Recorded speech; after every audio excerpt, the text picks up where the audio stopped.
Welcome to Themis Podcasts. Themis is a leading technology platform that helps clients manage their financial crime risk exposure through a combination of innovation, insight, and intelligence.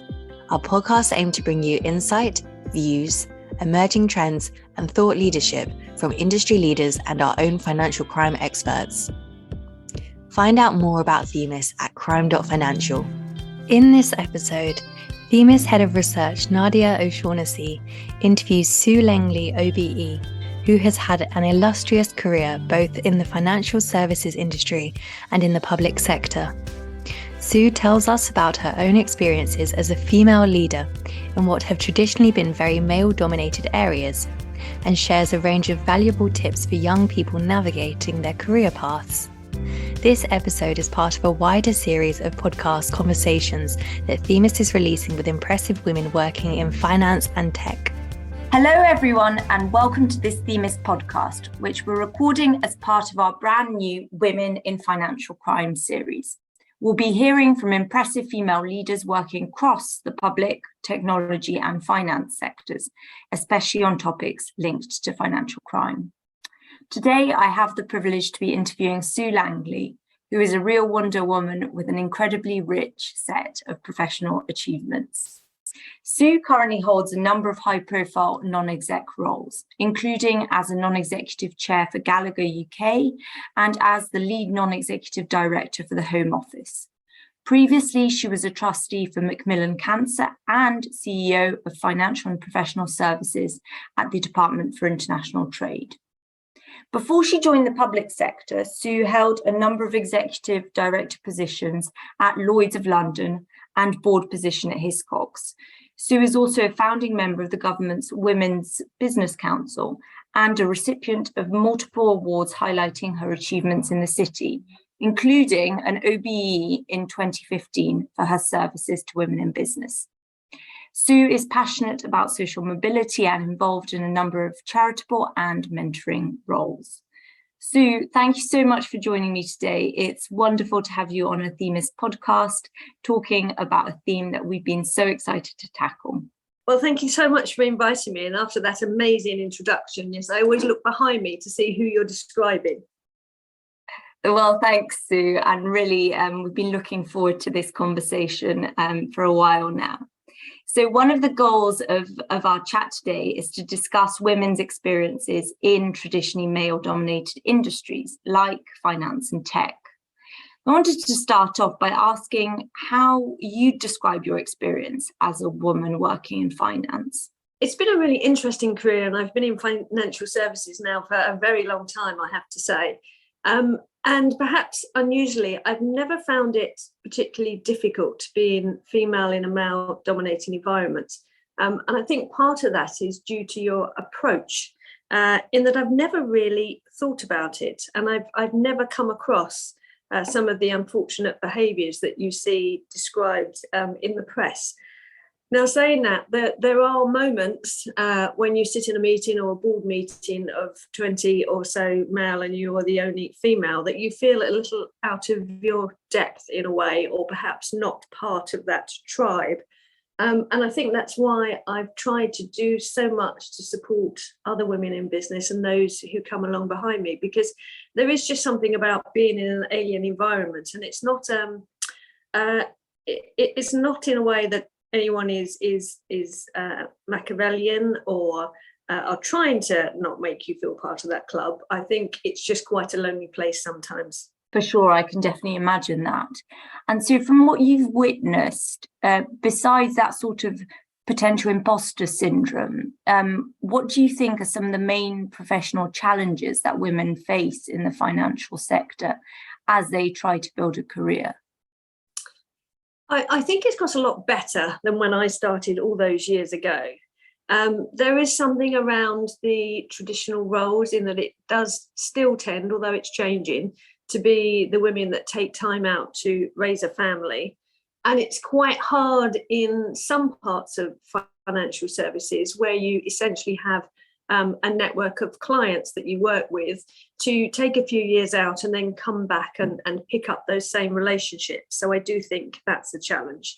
I think there's also a perception that financial services can be quite a tough place to work. And I think that's perhaps a bit of a generalization. So it's perceived as tough in terms of raising a family, caring duties. I know because I became a carer for my mum, for example, for quite a few years. And that's quite hard to do with a full-time role. I think that's a bit of an unfair perception. Retail financial services, for example, that's not the case. It comes down to in insurance. Some of the specialty markets are harder to work in. But it's kind of breaking that perception that you can achieve the objectives in your own way. You don't have to do it in the same way that others. I mentor a lot of women, and that's one of the things they talk about. They look at a role and say, well, I couldn't do it like that. And my response is always, you don't have to do it like that. You have to achieve the objectives, but you do it in your own way. I think that's a really important point to highlight, the kind of sector and workplace specific differences and avoiding big generalizations about the industry as a whole. I did want to ask though, because the representation of women is still lower in the financial industry, obviously, than of men. So what do you think we can and should be doing to sort of overcome some of these obstacles and ensure better representation and more equal opportunities, including on the pay front for women? So if you look at the pay gap, it tends to be at the senior levels. So it's about what do we do to encourage women to stay or to come into financial services and stay in financial services, or if they leave, to encourage them back. So I'm a huge fan, for example, of returnships. So if I talk about the broking industry, if women take time out to start and support a family, there's no reason they couldn't come back into FS with some technical knowledge from, I don't know, tech, law, and come into broking. Returnships don't have to be about the industry you actually started in. It's about creating the opportunity for women to come back and get back in touch with the workplace. I think the second thing is, people talk about it a lot, but role models are important.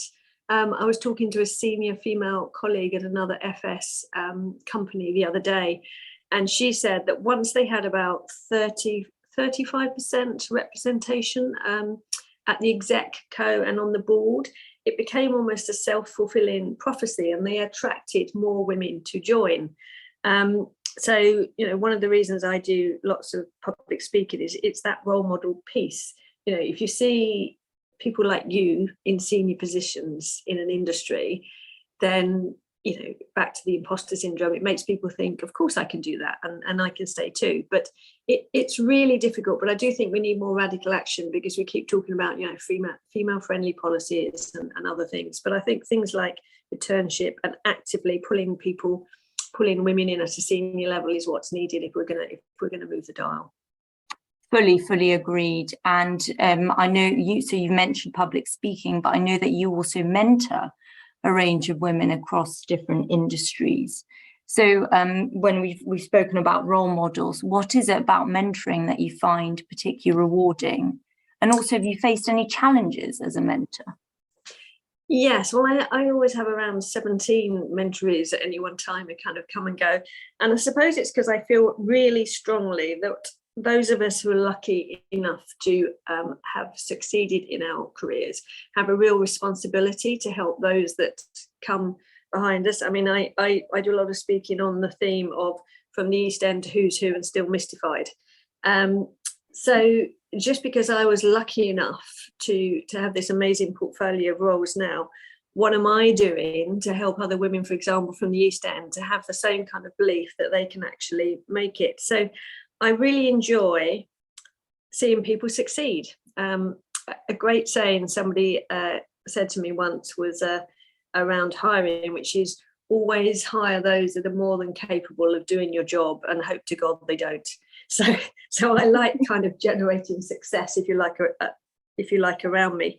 I suppose I particularly focus on those women who don't necessarily have the confidence, and it's giving them the confidence about and tips and techniques, if you like, about how to succeed. And when you start out in business, some of the things you could potentially do that I didn't do. I've made an awful lot of mistakes along the way. So I suppose it's kind of sharing that knowledge and seeing people develop. That's what I absolutely love. I think one of the really important things about mentoring, though, is it's not a kind of one size fits all. There has to be a chemistry between you and the mentoree that's kind of open and trustworthy, that you can actually share thoughts in a kind of constructive environment. And the other thing, we have all of these, I&D initiatives that are brilliant, but they tend to be blanket and they treat everybody in the same way. And the whole thing about it is we are individuals. And that's why I think mentoring on a one-to-one is so important. That's how you give people confidence. But there is one thing I always say to them, in that I'm very happy to mentor you, but there's no such thing as a free mentoring session or a free lunch. I will do this on the condition that you go back to your organization and you find someone, not necessarily in your area, but maybe in another area that's a junior person, and you offer to mentor them too, because it's a bit like pyramid selling. That's how we then get a difference through the organization with a network of people mentoring. And so helpful. I've always found that incredibly valuable to have senior female leaders sort of to look up to and to follow the example of. I'm just going to pause the podcast here to let you know about Themis Search, an end-to-end SaaS screening and investigations platform that will help you to easily search, screen, and monitor your clients, suppliers, and third parties to check if they have any links to financial crime. It also allows you to perform a deep dive investigation and produce an editable enhanced due diligence report. It's updated every 6 hours with the latest data, including sanctions, adverse media, law enforcement, and PEP status. We draw data from a wealth of sources, but also have our own proprietary Themis conviction data around different financial crime typologies, making Themis Search highly unique. Book a demo at crime.financial. So moving away from finance specifically, maybe, and I don't know which particular industries your mentoring covers. I know it's kind of cross-industry, but you have worked in both the public and the private sectors. So would you mind comparing and contrasting these career experiences for us? So from both a female, but also from a broader professional perspective. Yes, it's been really interesting seeing both sectors, and also the third sector, because I've worked in charity as well. And as well as a company having a different cultural feel, I think those sectors do as well. And once again, it's a huge generalization because it depends on the department or the company. I think there's a perception that private sector is a little more cutthroat because it's focused on shareholder return, which is no bad thing in financial services. Perhaps it's another thing that might put people off because they think it's about wealth creation. It's not. Any industry is about wealth creation, but that's actually a good thing. Let's remind ourselves that means it allows a company to expand, it allows us to employ more people, and it allows us to put money into the economy.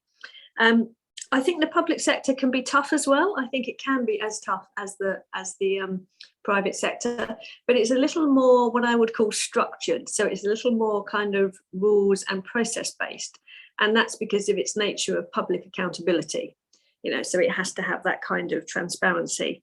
A lot of women that I mentor, because you're right, I mentor women across industries and sectors, are attracted to the public sector because they believe it gives a better work-life balance. I would actually disagree with that because I think private sector now offers you a very good work-life balance. I think they're focused on that.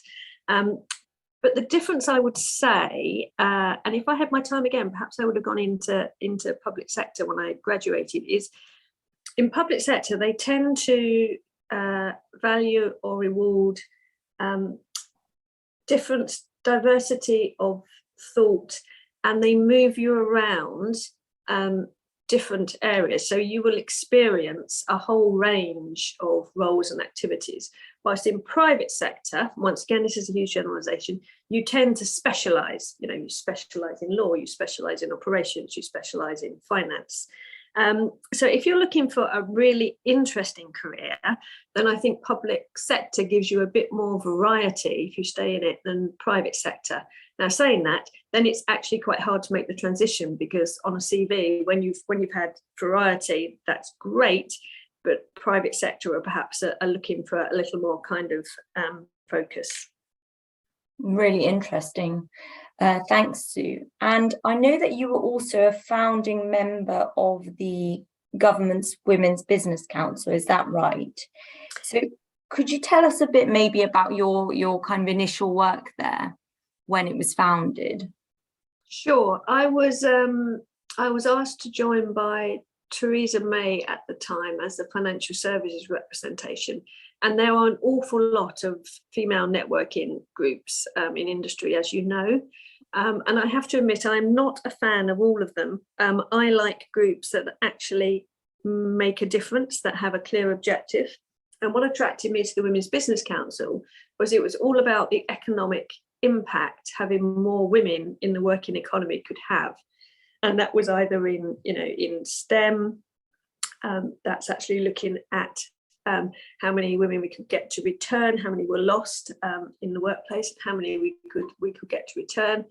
Also looking at the number of women setting up their own businesses, how could we encourage that? And there was some fascinating research, because of course our approach to life is set largely during childhood, and the experience you have at school as to which industries, for example, are suited to women and to men, and this was quite a while ago, has a huge impact on those girls who actually want to go into technology or into financial services. So there's some unconscious bias training, if you like, going on in the school. So I really enjoyed it, because we had specific outcomes and programs of work to try and kind of influence each of those levers. Definitely, and that strand is actually one I really wanted to pick up on, the fact that our identities as working professionals are really shaped by a number of factors, gender being one of them. But then, as you say, economic background, age, ethnicity, to name but a few, being others. And you've mentioned to me in the past that you often speak about social mobility, for example. So are there any thoughts that you could share with us today about how this might intersect with gender in the workplace? Yes, well, I think we're all really complex people, and I think how those characteristics interact is probably the subject of a PhD thesis, and I'm probably not bright enough on that one, but I do completely agree with you. I think we're all a product of our environment. So I was very lucky, for example, in that my parents always said to me as a child, I remember it very clearly, that one, you can do anything that you want to, anything is possible. And the second thing they used to say was, how hard could it be? So in spite of, an East End school where only two of us were taught part-time for A-levels in a cleared out chemistry cupboard, I've managed to have this amazing career, and it's not down to amazing skills and intellect. I think it's just that kind of inner confidence that I hope's not arrogance, but a kind of a self-belief that you can achieve whatever you put your mind to.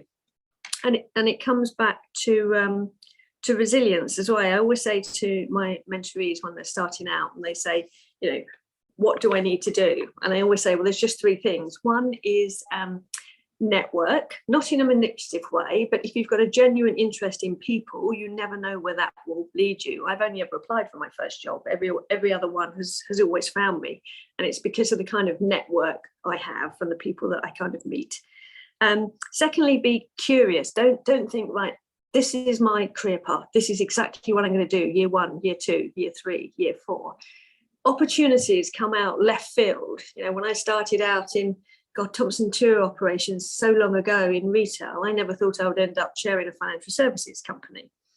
And the third thing is have resilience. You will get knocked back. I've made an awful lot of mistakes in my career, and the key is not taking it too seriously or yourself too seriously, and getting up again and going, well, okay, that was interesting. What can I learn? Let's move on. And I suppose I'd like to end this question with a kind of a request or a plea. it comes back to, what does shape us. And it's why I mentor people to try and help give them that confidence that I'm lucky enough to have. So if anyone is listening to this podcast and has kids, nieces, nephews, or junior staff just starting out, then I implore you, please, please, please go back and tell them the same thing. Tell them that, one, anything is possible. And secondly, how hard can it be? Because you never know where it might take them. Brilliant. Thank you, Sue. What a strong message to end on. And in fact, you preempted my last question there, because I was going to ask about recommendations that you'd like to share with young women and men, as you yourself said there, starting out their careers. So some really great food for thought for our listeners there. This has been a fascinating conversation, Sue. Thank you so much for joining us today on this Themis podcast and for sharing such a range of good insight. And to our listeners today, thank you as well for tuning in, and have a nice day. Thank you for listening to the latest Themis podcast. If you'd like to find out more about Themis, please visit our website at www.crime.financial